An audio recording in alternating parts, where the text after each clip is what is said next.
Welcome to Trifecta Collective, Finding the Root with Megan and Shannon, the podcast, where we dive deep into all things health and wellness to help you find health and healing inside and out for now and forever.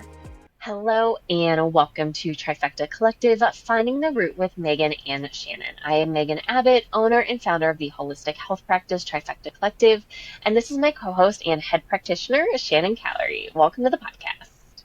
Hi. So today we are doing an episode all about how to take medications, how to take supplements, things to think about with certain medications and supplements and timing with food, without food, early in the day, later in the day. Like, we're going to talk about all of these things because we get a lot of questions about all of these things. And it's also, like, to be honest, just really confusing if you're new to the space and you're like, when do I take this? Do I take it with food, without food, early, later, all that kind of stuff? And it can be really overwhelming. So we hope to help clarify some things and make things maybe a little bit easier by the end of this episode. Yeah, so we get a lot of these questions, and it makes sense because a lot of people that are coming to us are already taking a certain amount of medications to help with things, and the number one question we always get is like, is it safe to take my medications and do some of this detox work at the same time? There absolutely is a way to do it, but there's also things that we have to look out for. And then in general, too, one of the things that we want to start this conversation with is what happens when we are taking medications. There's certainly a handful of people that have come to us that are taking like a lot of medications at one time, and we really get questions on how does this affect my body? What is it doing to my body? And really the main things here, and this is, there's so many medications out there at this point. One of the big things is that medications can deplete nutrients in the body. This is actually something that you can easily find some of this information online. There's different charts out there. I do have a link. It's called Mitavin. We'll words today. Link it in the show notes, and it's a website that you can go on where you put in like the medication that you're taking, and it's going to show you like what nutrients are depleted. And I don't think it's this one, but there's another one that we use that shows like interactions with certain herbs and supplements. So you can find some of this information out there. You just have to do a bit of digging to get there. Yeah, and just, blanket statement before we dive into this, because we are talking about medications here. All this information is designed to be educational. Please do not stop, start, change any medications without talking to your physician, talking to your doctor. Everyone is different. Everything is different, for every single person. So just please always consult with your doctor before making any shifts and any changes. So that is our legal disclaimer here before we dive into all of this.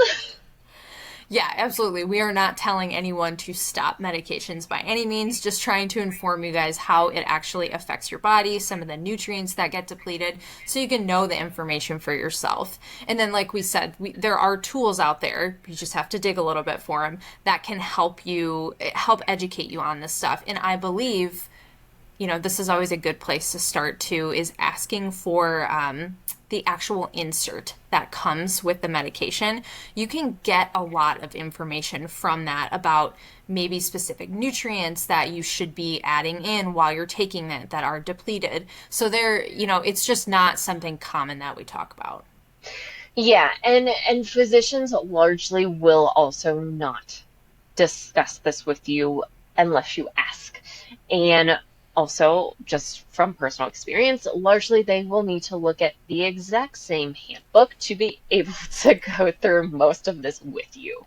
The other thing that I think is important to note, and I've run into this a few times here, and there are like a certain specific medications where this often applies to more, is many physicians will prescribe you a certain medication, and then the pharmacy may give you like a generic version of it. I highly recommend you look at the ingredient list before agreeing to do generic versions of anything. Yes, there's likely a cost difference, and usually the generic is cheaper. And I will say, once again, like I've just run into this quite a few times where there is something a little bit different between the brand name and the generic one, and it makes a difference. So that is also something to look out for. And I'll also like, just because this personally impacted me, this is an over the counter kind of thing, but I was on allergy medication for a really long time. Like Zyrtec was my go-to, and I did not realize this until like it suddenly became apparent that I had like severe heavy metal issues, aluminum being one of the really big ones for me, that generic versions of even like over the counter stuff like allergy medication can be different. And if you're on allergy medication, on any sort of antihistamine, please look at your ingredient list because aluminum is in a lot of these generic ones, and this can very easily lead to a heavy metal toxin overload issue with the aluminum because you're ingesting aluminum every day if you're taking an allergy pill every day. And yes, I do understand there is a price difference between generic allergy medication and brand name, and you do not want to end up with even higher levels of aluminum, once again, from personal experience here. So, once again, just like being mindful that there is a difference. Usually the active ingredient is not different, but the other ingredients can very much be different. Yeah, and same thing with a lot of these over-the-counter medications too. Like I think we've talked about this previously, but there in general there are a lot of toxins in medications. And another question that we get is like, "Oh, we hear medications affect the liver negatively." Well, why or how? It's this piece. It's the fact that there does tend to be like a lot of toxins in these synthetic medications, and we're not often looking at the ingredients when we're prescribed them or buying them over the counter. The Zyrtec thing, I lived on Zyrtec for years when I was younger. And yeah, I had heavy metal issues that I had to work through along with some other things. But just like becoming more knowledgeable about this, and I do understand like sometimes we need these things. Sometimes we have flare ups and we need something quick until we're able to get to the root issue and actually figure out, like, why am I so sensitive all the time? Or I would like to get off of this medication, but I don't know how. There is a space in between there where we actively do see clients needing to take medication still. And, we can still work on some of this stuff. It's just about becoming more knowledgeable of what am I exposing my body to and how is it affecting my body. Yeah, and the other thing to understand when it comes to the liver here is the liver is the master filtration system. Everything goes through the liver, which is one of the big reasons why, if you're working with a practitioner in the holistic health space and you're on 15, 20, 25 plus supplements, like, are you actually using them? Or do you just have like crazy expensive urine coming out of your body? And this is something really to keep in mind of, if you're on, let's say you're on a couple of medications and then you're on a handful of supplements, like your liver has to process all of that among the many, many, many other jobs that it is doing.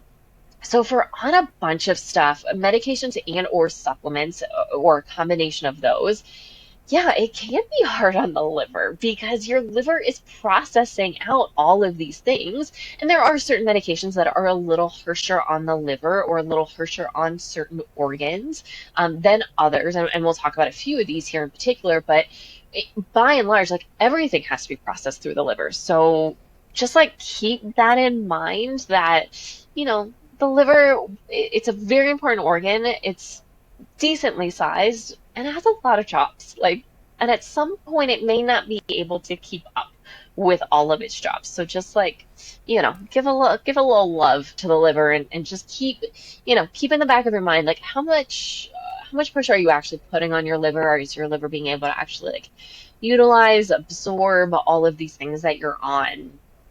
So just, yeah, keep that in the back of your mind. Which is why we talk about liver support so much. I'm sure everyone's sick of us hearing us say that, but like realistically, I mean, it's coming from all angles. Like, we just always need to be giving the liver lots of love and some extra support just in general. Yes, yes.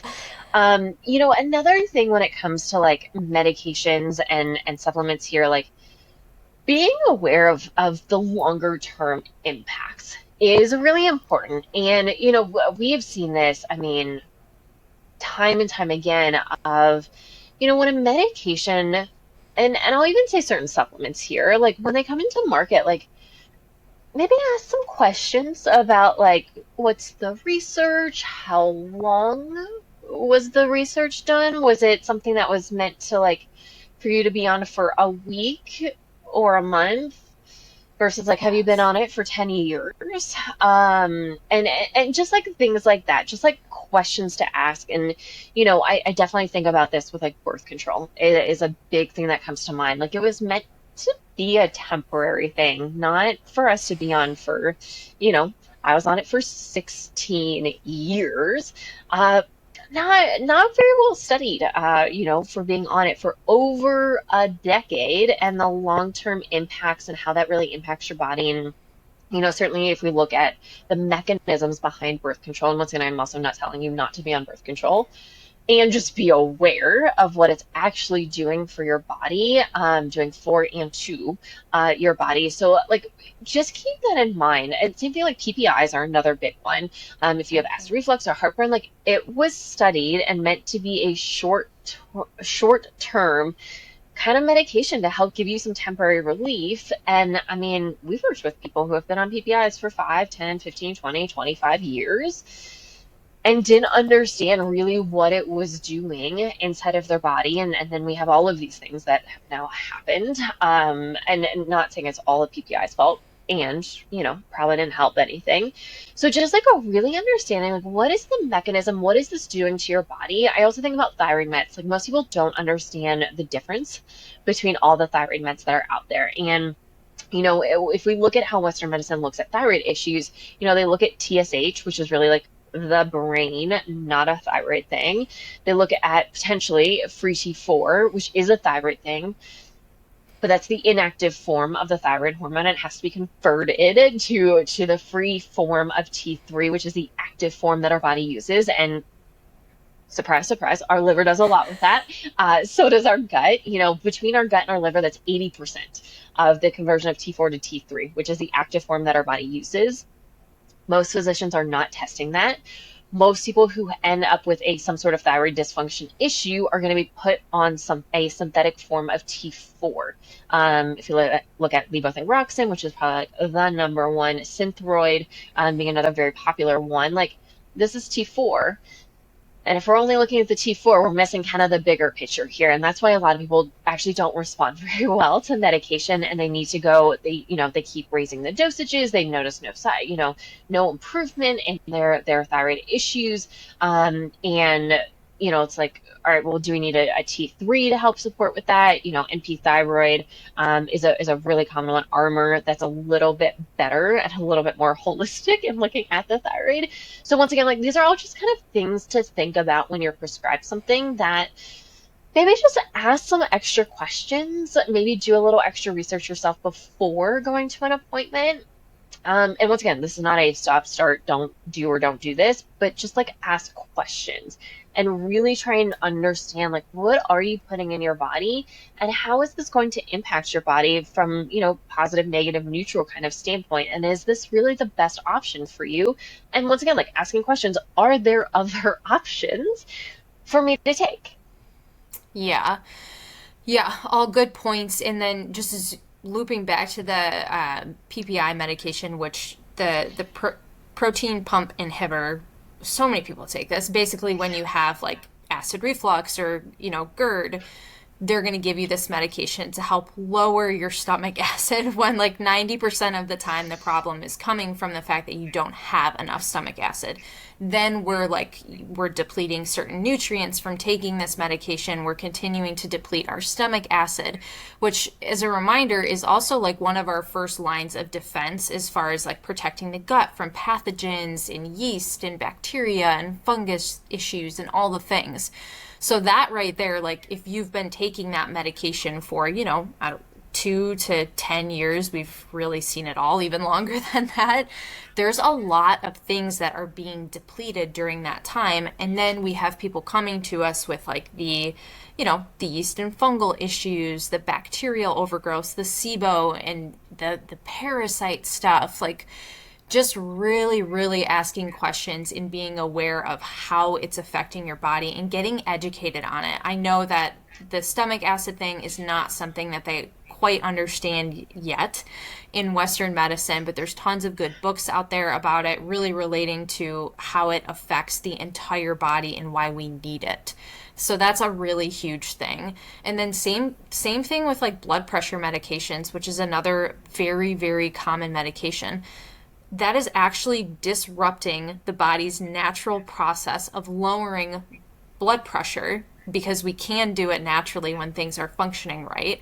And then we have this domino effect of like all these other imbalances that are happening after we take the medication. So, really just trying to get educated about it and read a little bit more, ask questions, it can go a long way. Yeah, and with both of those, with PPIs, like if you have any sort of issues with food sensitivities, gas, bloating, constipation, and or diarrhea, like we can almost guarantee if you've been on a PPI for a couple months or more, you for sure have gut overgrowth issues. At least one, if not all of them. We see that almost every single time because of the, once again, that stomach acid is such a natural protector against so many things. And if you're just further lowering that, like yeah, it's almost like you're opening up a breeding ground for bacteria, yeast, and fungus and parasitic overgrowth issues. And with the blood pressure stuff, if you're interested in learning more about this, look into blood pressure and mineral balancing. Usually it's a mineral imbalance that leads to blood pressure issues. Now, that is obviously not the only thing, and there's a lot of things that impact mineral balance to begin with. But if you are interested, if you are on that medication and you are interested in coming off, like, and this is where an HTMA, like blood work plus an HTMA, may be of real benefit for you, depending on what else is going on. But yeah, I mean, we've seen people be able to come off blood pressure meds. Certainly, I mean, we have like whole protocols around getting off of PPIs, getting off of birth control, like getting off of all of these things. So just know that, like, also, because I think this is also not talked about, is medications don't have to be a forever thing. And just because your physician may say, like, oh, here you go, you're on this forever, that may not be the case or may not have to be the case. And it really depends on the medication specifically. Like a PPI, blood pressure med, cholesterol meds, like these are things that a birth control for sure, that we see all the time people being able to come off of given the right conditions. And there's usually some prep work that goes into creating a more ideal environment to coming off. But also just like understand that there's a lot of things that impact the body that go into needing some of these medications. And once again, like totally fine if you do need, and if you want to come off, also like there are options. And just make sure that you, once again, like if you are interested in coming off, ask your doctor. And I know firsthand, sometimes they will try and talk you out of it. And you can always find a different doctor. My OBGYN like really tried to talk me out of getting off of birth control.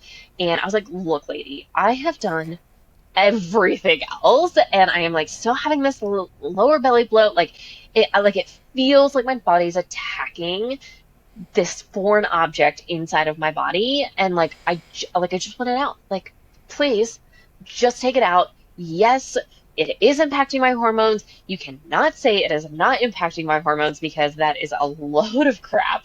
And so, like, and if you do any research, like, obviously birth control really impacts your hormones and many other things in the rest of the body. So, you know, you can always find a different doctor.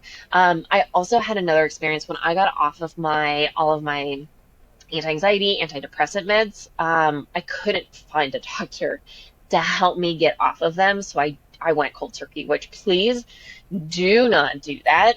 It is crazy tough, and it can be like really like you can go to some dark places and have some wild side effects.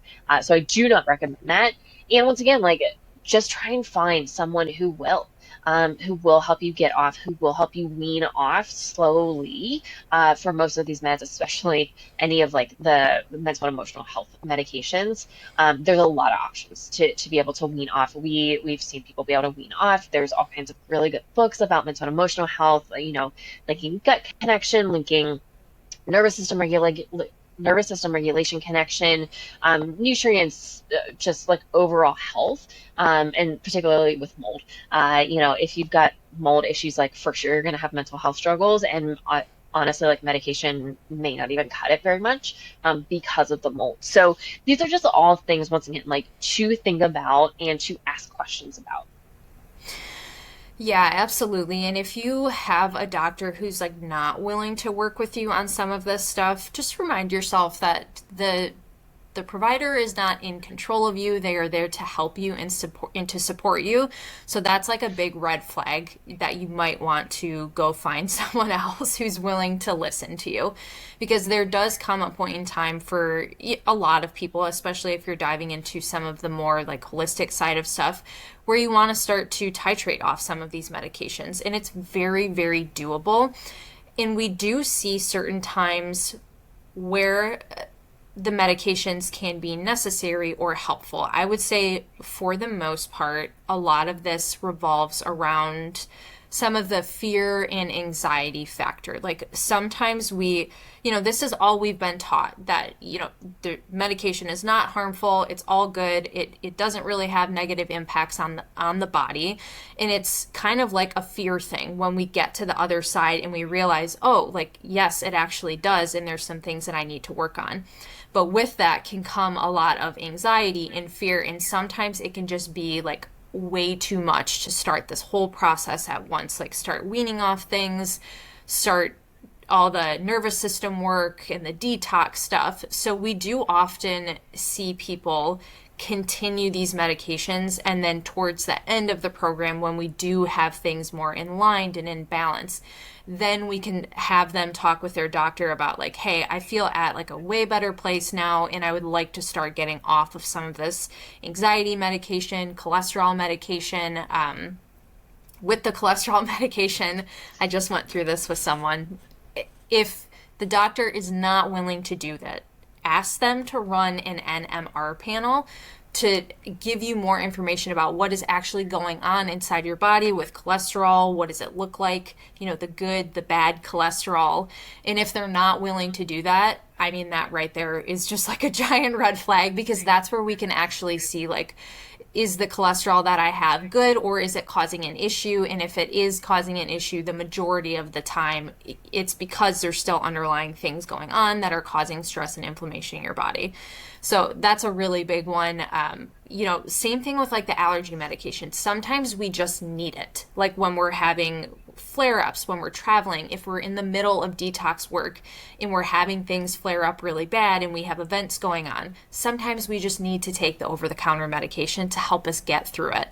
But for the most part, our end goal when working with people, and one of the things that we talk about in the beginning is, hey, are you interested in trying to make these shifts with medication? Like, we'll work with your doctor, we will work on it as well. And oftentimes that is one of the end goals for most people.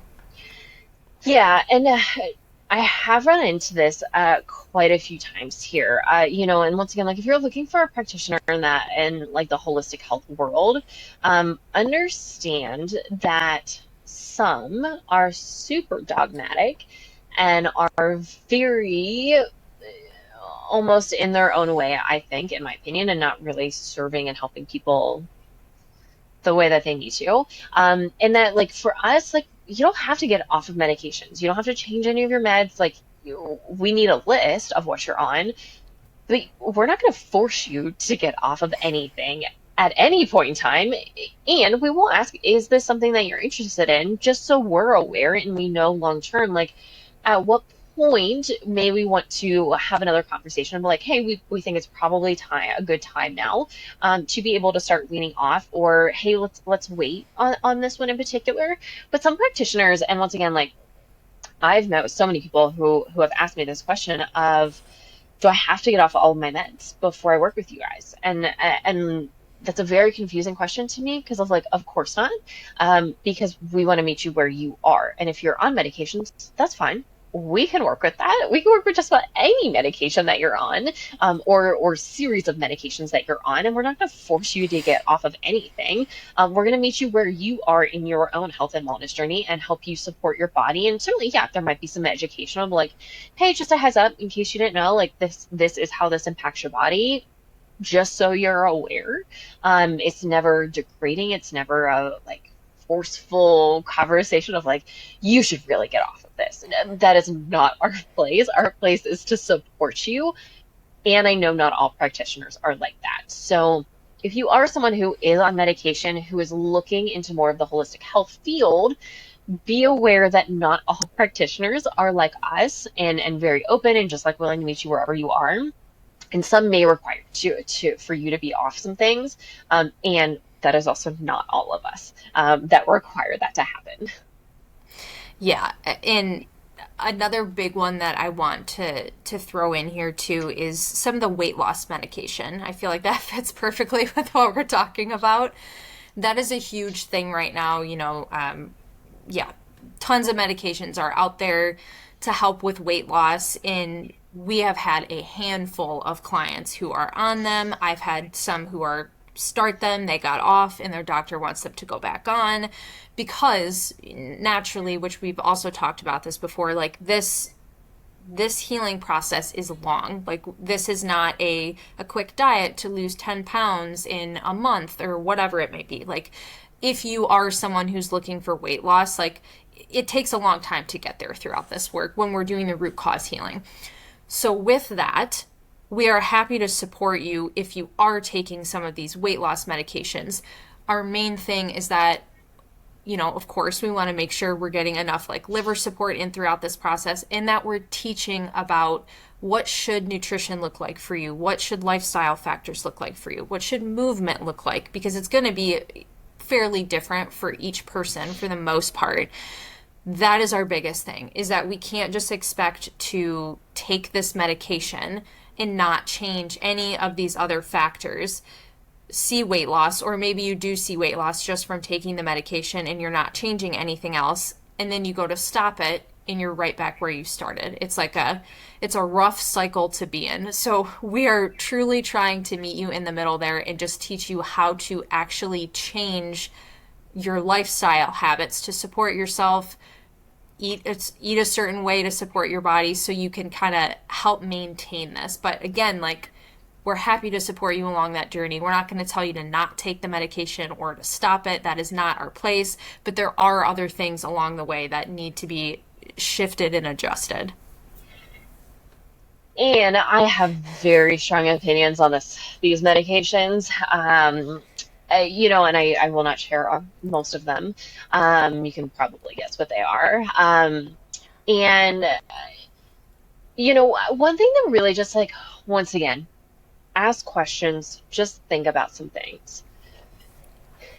When there are new medications that come out, and I also say this, by the way, so my father is an MD PhD. He's an endocrinologist by trade. Did not grow up with him, but have known him now for like 15 years. And he largely now and has worked mostly in developing pharmaceutical drugs. So I'm aware, maybe a little bit more aware than the average person, of the process that these things go through and that maybe don't go through.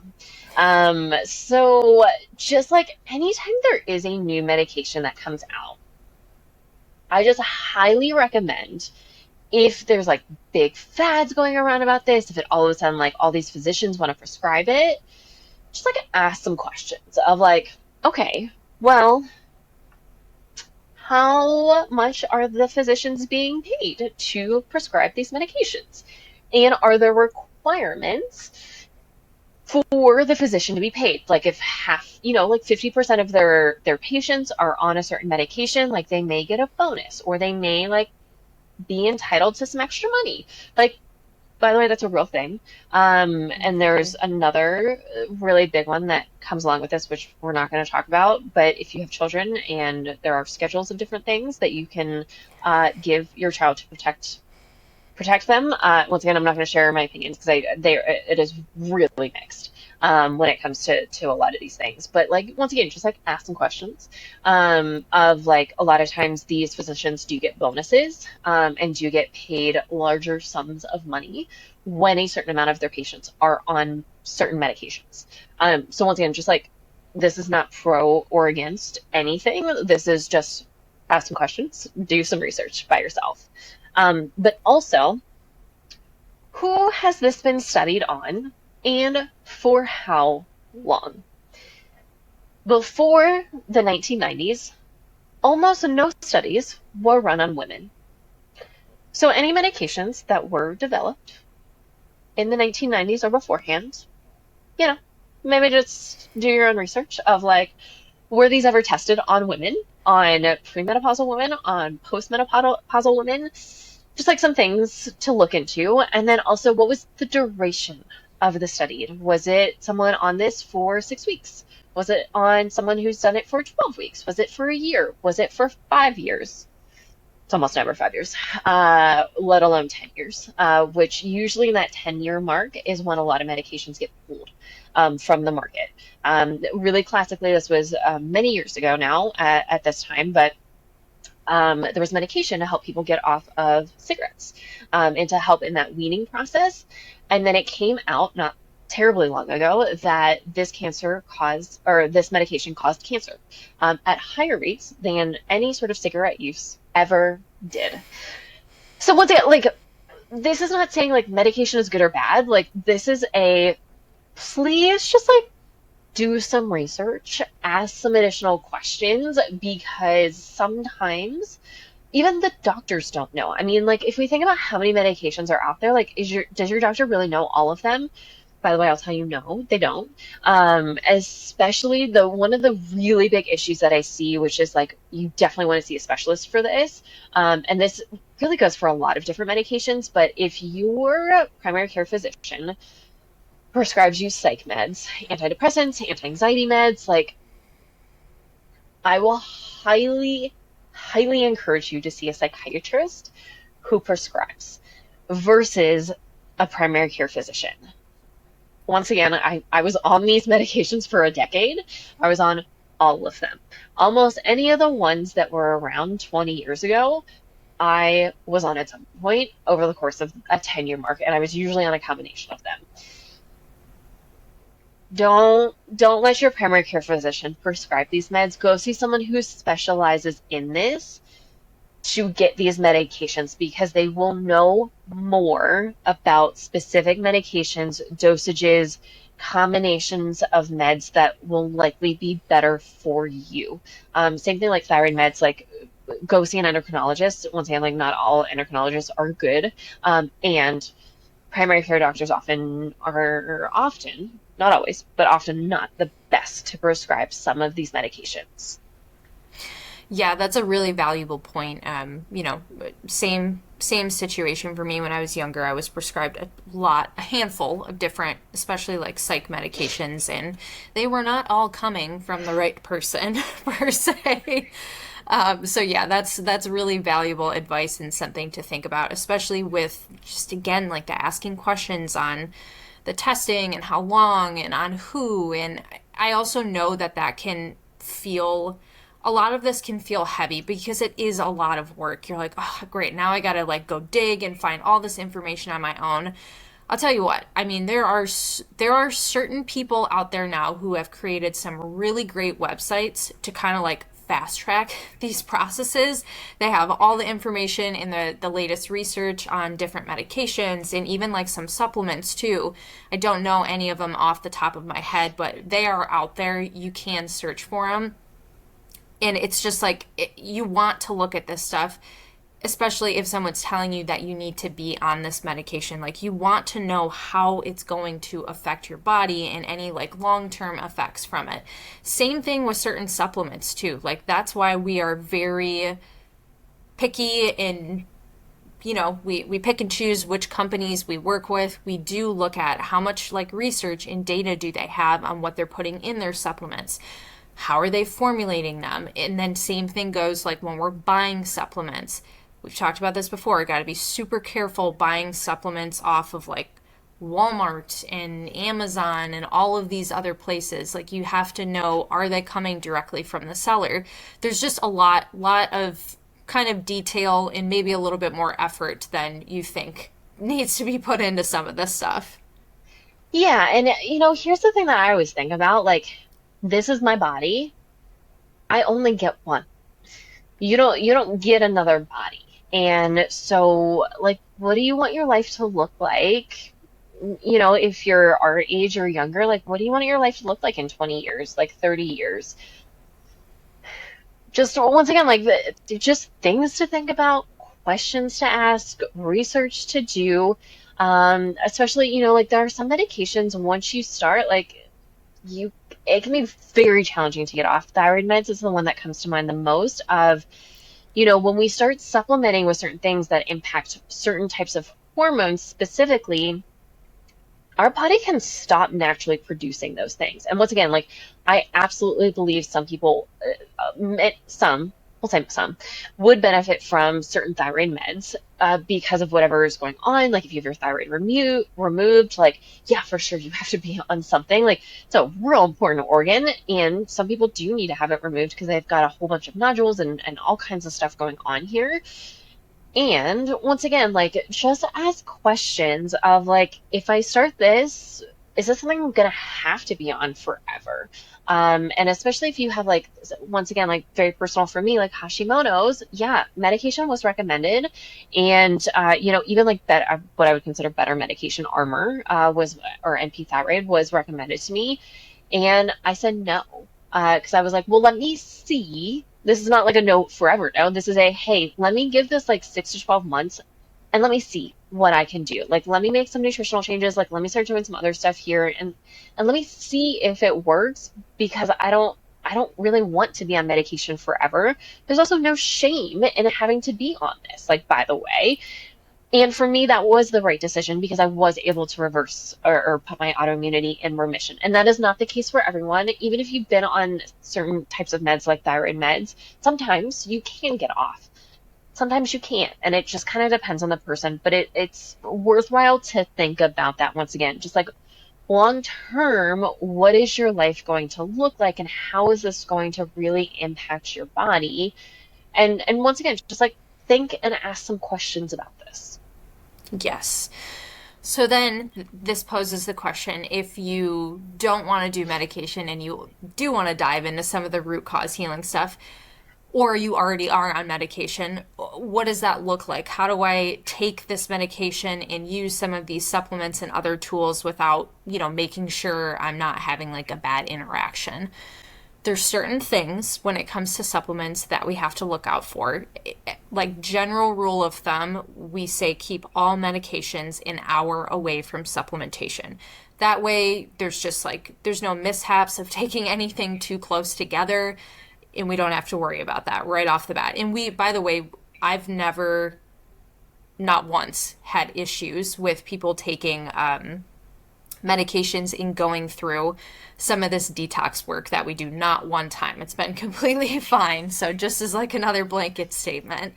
But when it comes to like doing some stuff on your own, and say we're detoxing, we're using binders, very popular binders are like a charcoal or just like a bentonite clay. These types of binders have to be taken in order to work properly for detoxing on an empty stomach, away from everything. So that also means that medications are included here. absolutely do not want to take these two things close to each other because they will bind up everything and everything when you take them. Same thing with food. Like if you take a binder with food, charcoal, clay, it's going to bind up some of the, if there's any toxins in your food, what you're eating. That is why we like to use selective binders from Cellcore. It's a little bit different. However, same thing, still an hour away from all medication. Like, we just want to be really safe in this area. And that is where I'd say that's probably one of the biggest things for detoxing and medications is just the actual binders and making sure we are keeping those away from medications.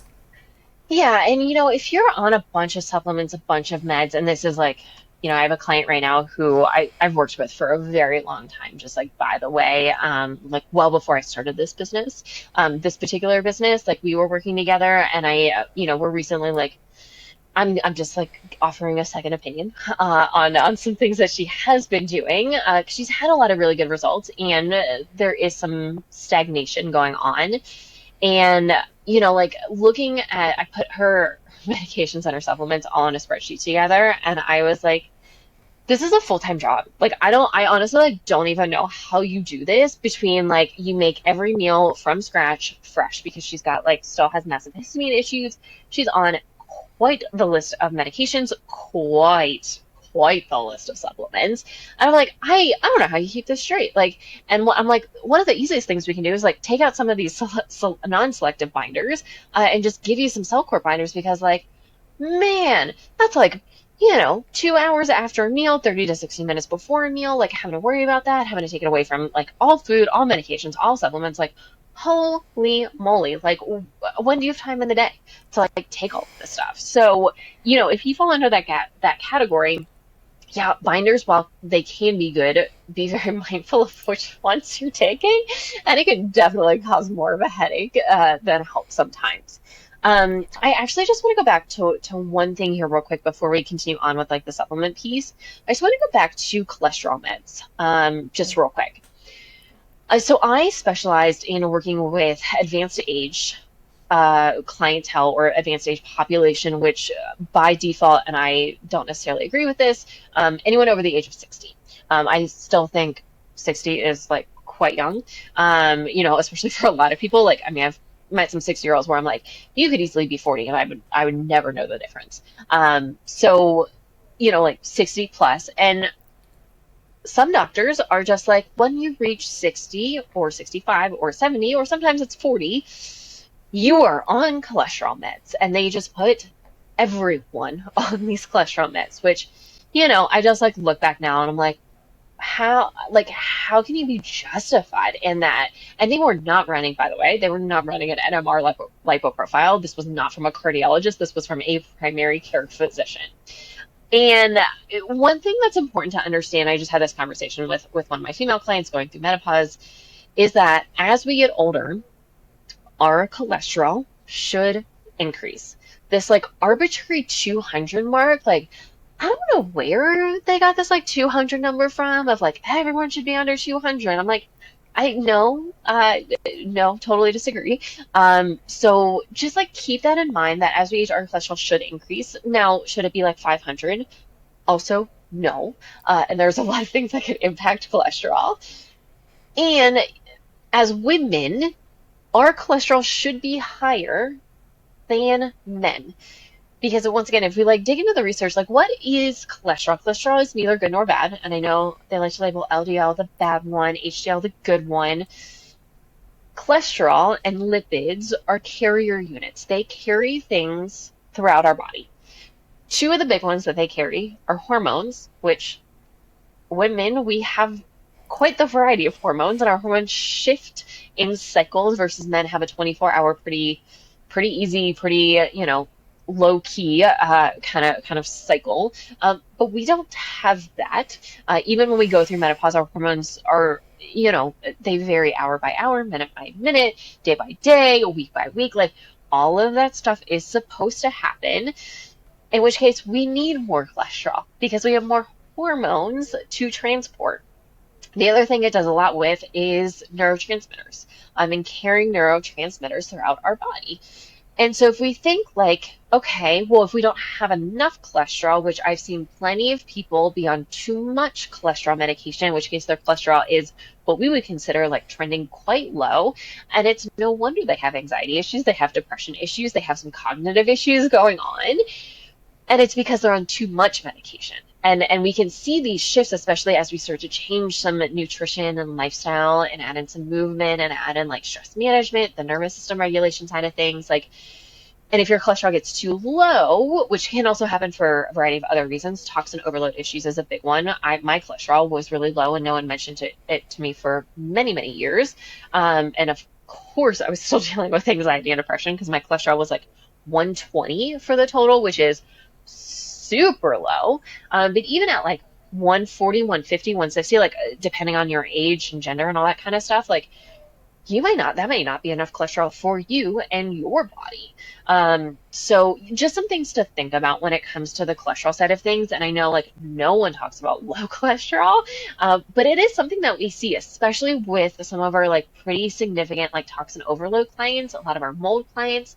We'll see have low cholesterol. And while mold can impact obviously your gut and your neurotransmitter health and production, if you're not producing enough cholesterol either, that's just, I mean, of course, your like anxiety is going to be extra high, depression is going to be extra high, like all of these other things can be extra high, and it's really a cholesterol thing. It's not necessarily a mental and emotional health thing, which yes, there can also be that piece too. And what if you're just not producing enough cholesterol? And surprise, surprise, the liver plays a role in making cholesterol. So another win for the liver. But yeah, I mean, there's the cholesterol medication. I mean, such a big thing. I've seen people come in who have been on like 3 different cholesterol medications, and we're like, whoa, wait a second, like that doesn't even make sense to me. I don't understand how we could get there throughout the process. But again, just asking questions, trying to understand this stuff. How is it affecting my body? What else is happening internally? Should I be looking into other things? We're just trying to start the conversation and, hopefully get your mind spinning so you can think about some of this stuff, especially if you are someone who is taking maybe a couple cholesterol medications and a blood pressure medication. And yeah, the age thing. I mean, I unfortunately have witnessed this with my dad. He is on like a handful of medications, and they try and just like keep pushing them on him without talking about like lifestyle changes, movement, any of these other things.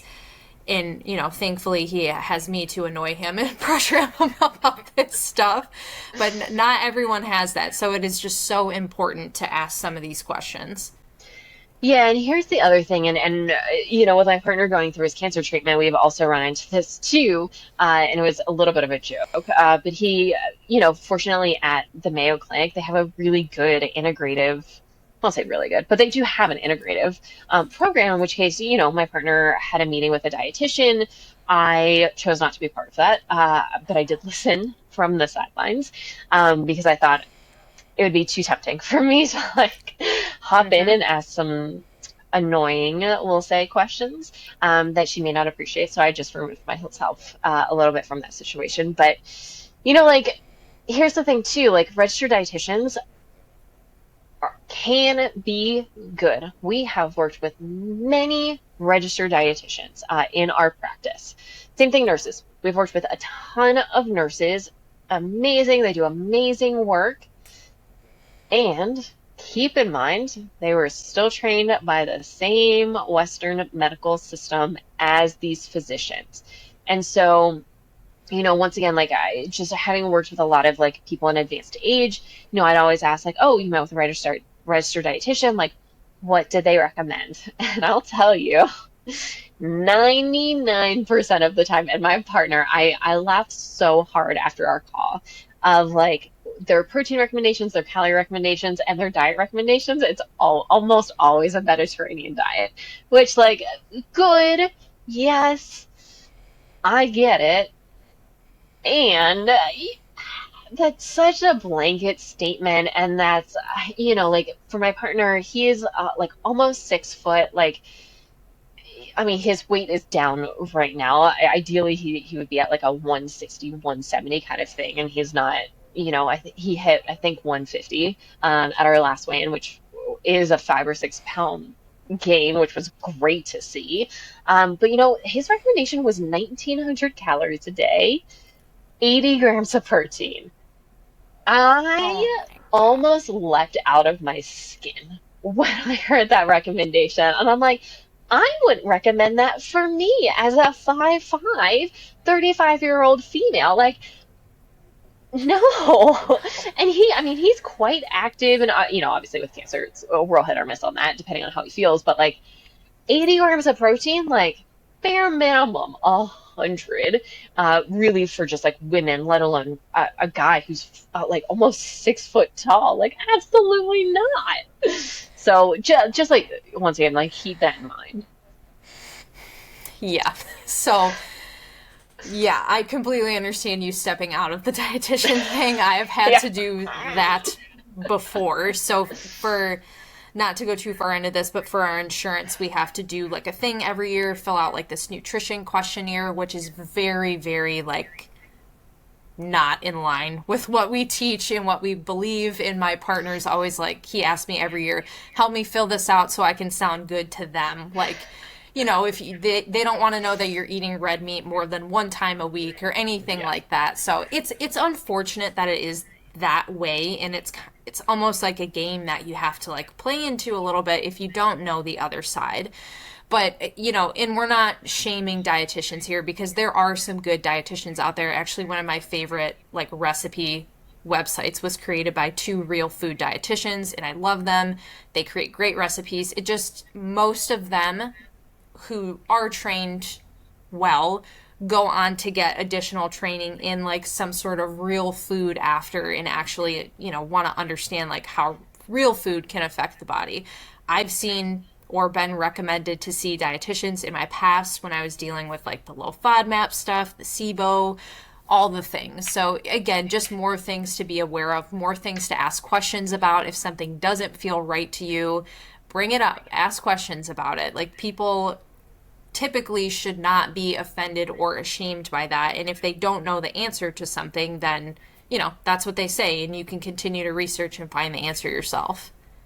Yeah, I'll also say this because I almost worked at a weight loss clinic, like right before starting this business. And, I always just caution people now, like if you're working with someone or a practice or a clinic and they only recommend their own supplements, their own like meal replacements, like all this kind of stuff, like just be a little cautious. When I was interviewing with this place and I was offered the job, like basically on the spot, I like was looking at the meal replacement stuff that they recommended, and I looked at the ingredient list, and I was like, I ethically cannot recommend any of these products to a single person because it's filled with crap, filled with gluten and dairy and sugars and chemicals and preservatives. And I'm like, and this was a pretty well established weight loss clinic. And I was coming on just as like a quote unquote health coach. And I was like, how can any of these people just like in their right mind recommend these things? And once again, like it's not their fault because they don't know.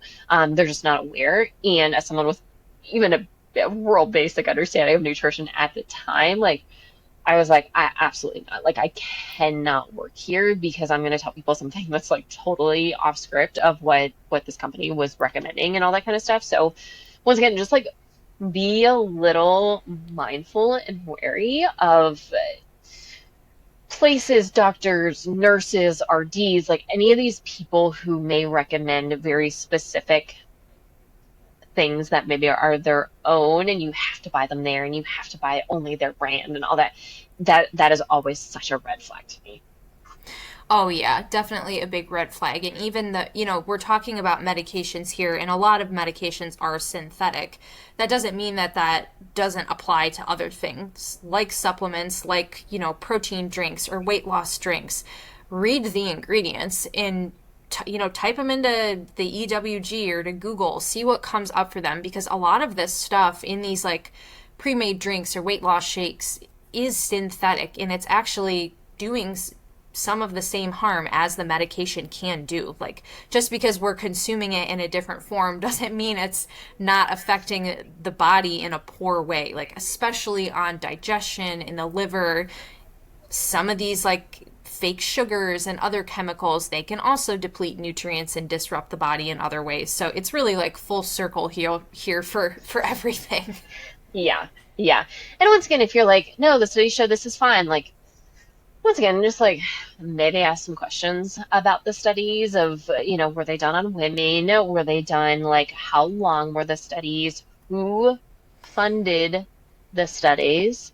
Who funded the documentaries? Just be real mindful of those. In particular, all the ones that are geared towards like, veganism, even like the Blue Zone stuff, like do your own I know. research, take a look at who funded these, because and understand that everything, almost everything, is skewed. And consuming information and looking at both sides is often the best way to come up with the truth, which is usually somewhere in the middle of all of these things. So yeah, so let's go back to supplements here.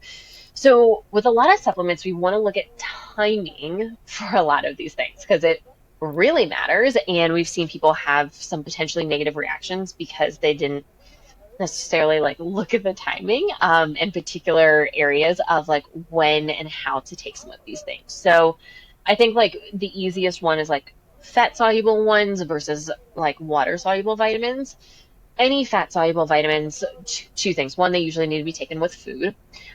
Two, be careful of how much you are using. And once again, like not to throw this particular supplement under, under the bus, and we're also going to do it again.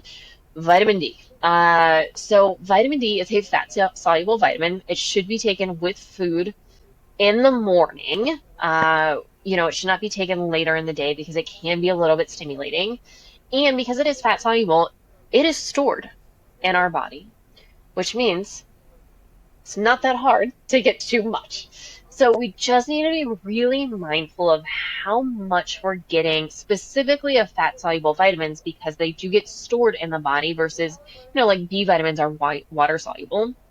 If you have too many B vitamins, you're going to pee them out. Your pee will probably look neon yellow. And your body has a natural process to get rid of like excess and what it doesn't need versus the fat soluble ones our body will continue to store it.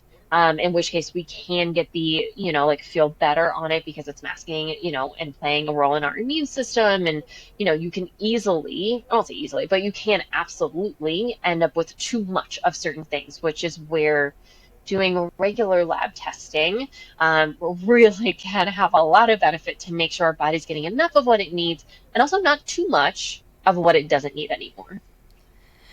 Yeah, and it's, we've talked about this before, but we do agree, like, most people should be taking a multivitamin. It's just like pretty common. We don't get enough nutrients from our food, the soil anymore. So this is something to pay attention to. And there's not a multivitamin out there that doesn't have vitamin D in it. So yeah, really, really be aware of timing when you're taking it. And for most people too, we're going to talk about iron supplements here, but if you are someone who is interested in like organ meats, whether that's like supplement form or actually eating them, that is a really, really great like multivitamin source as well. Do check iron levels beforehand, especially when it comes to something like beef liver, because we see it all the time. Iron oversaturation, there's too much in the cell. So in that case, like this is something to be aware of. You wouldn't want to eat like a ton of beef liver or spleen, heart on top of it. Just something to be mindful of. And then when it comes to iron supplementation, there's not really, I haven't seen a great iron supplement out there that doesn't cause some sort of reaction in the body, whether that's like, nausea feeling, constipation is a really big one. I actually just talked with someone not too long ago who needed an iron infusion and they had like a horrible allergic reaction to it. So if you do need iron supplements, the best thing that you can do is that organ blend, like beef liver, spleen, because you're going to get all the cofactors in there with it. And I've never seen anyone have a reaction to a supplement like that. And you're also going to slowly be raising your iron levels as well. So the only time I've seen a reaction to it is when they took it on empty, Oh, because they fair didn't enough. eat. Yeah, they didn't eat Yeah. with it. So if you are going to take a supplement like that, like you absolutely need to eat like it should not be taken on empty. Same thing like a multivitamin should not be taken on empty. Anything with zinc in it should not be taken on empty because it can be very disruptive to the body. There are a few iron supplements I've seen be okay for people. It's really dependent on the person, but especially like during pregnancy, oftentimes we do need some extra iron support. There's one, and I don't remember the name off the top of my head, but it really helps build up heme more than like just iron specifically, and that can be really good if you really need it. For example, like my partner, when we did some like very early testing before he got his diagnosis, I mean, his iron saturation was at 8%. And by the way, no one was concerned, and no one continues to be concerned except for me. But I put him on liver and spleen immediately. And I was like, we got to get this. I was trying to get him an iron infusion because I was that concerned about his iron saturation, and no one cared. No one still cares. No one tests it. We have tested it separately, of course. So yeah, just some things to think about. The other thing with iron, and not a lot of people know this, is certain forms of iron can cause histamine and or mast cell reactions, which if you react with a lot of constipation, headaches, rashes, itching, like it's probably the type of iron that you're responding to. And iron infusions can be one of those depending on what form of iron that they're actually using. And same thing with supplementation. So just be very aware, especially with iron, that yes, the body absolutely needs iron. It needs all the cofactors of iron. Most physicians are not trained to look at an iron saturation panel, which includes TIBC and iron saturation. Literally, none of the physicians that we've met with for my partner care or really understand how to read it, which is also like really drastically disappointing in our medical system, especially with someone who's fighting something like cancer. So just like keep that in mind, but also, yeah, the form of things also really, really matters. And you can have reactions just from a certain form or from not taking it with food or taking it, too early, too late, like all those kinds of things. And this is where it can be really helpful to work with, someone like us or ask questions to people like us who know more about this because I mean, like, good luck finding research on the forms of iron with mast cell and histamine reactions. Like, there's only a few studies about this, by the way, because I've looked. And someone mentioned this in one of my courses that I did around mast cell issues. They mentioned this, and I was like, oh, that's random. Like, I never would have known or never would have expected that. Yeah, that is a very unusual thing. And then with the zinc too. Oh, let me back up. Is it called Hemaplex? The supplement? I really don't remember. Okay. I'd have to go back and look. When I worked at like a health food store, I remember there was a supplement called Hemaplex that everyone who had like iron issues, they would all flock towards that one, and we heard really good things about it. So I'm thinking I'm sure it's similar in any manner. But yes, the zinc as well, you mentioned like taking the zinc with food, also important. Don't just take like zinc alone by itself. It's kind of similar as the beef liver. If we can take like a whole food form of zinc, like oyster capsules, oysters are super high in zinc. We're also going to get all those other nutrient cofactors in there as well to help our body absorb it and use it the right way. But yes, taking it with food is very, very important. Yeah, and remember, and I know we've talked about this before, but like your zinc and copper ratio, super important. If you're sick and you want to take zinc for like 3 or 4 days by itself, like cool, that's totally fine. Like if you feel a cold going on or whatever it is, that's fine. Like zinc lozenges are typically my favorite if that does happen, but it's no more than a couple days because you can real easily throw off that zinc and copper ratio, which is incredibly, incredibly dangerous, and you can get really sick from that. So, like the oysters, the zinc and copper ratio, it's perfect because it comes from nature. Obviously, it's perfect. If you are going to supplement with something else, like a 15-to-1 ratio is generally about what you're looking for zinc to copper, 15 zinc, 1 to copper. Yes. And when it comes to like other stimulating vitamins, I mean, B vitamins, we talked about vitamin D. That's another one that you would want to try and take earlier on in the day. Uh, Same thing with the beef liver capsules, just because they do contain all of these, better to keep it lunchtime in before if you can, or 1 p.m. in before. And then there's a couple different forms of magnesium as well. So magnesium L-threonate and magnesium malate, those are both more stimulating forms of magnesium. So again, better to keep those in the earlier half of the day. And something like magnesium glycinate, that is better for nighttime, more like calming, relaxing, stress support, help you sleep. And I'll throw ashwagandha in there as well. Is a hit or miss for some people. So like for me, it actually works as a more calming factor, and I like to take it at night.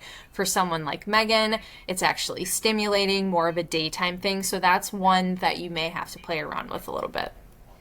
Yeah, and especially with the herbs, like for me, and it took me a few rounds to figure this out. Like I have really bad reactions to ashwagandha. It impacts my lungs in a negative way. I just start to develop breathing problems about 3 days after 3 days of consistently taking ashwagandha. So like, just be really mindful of like, especially herbs. And this isn't usually quite as common with like nutrients because we need like vitamins and minerals and things like that. But when it comes to herbs, it can be a little bit different.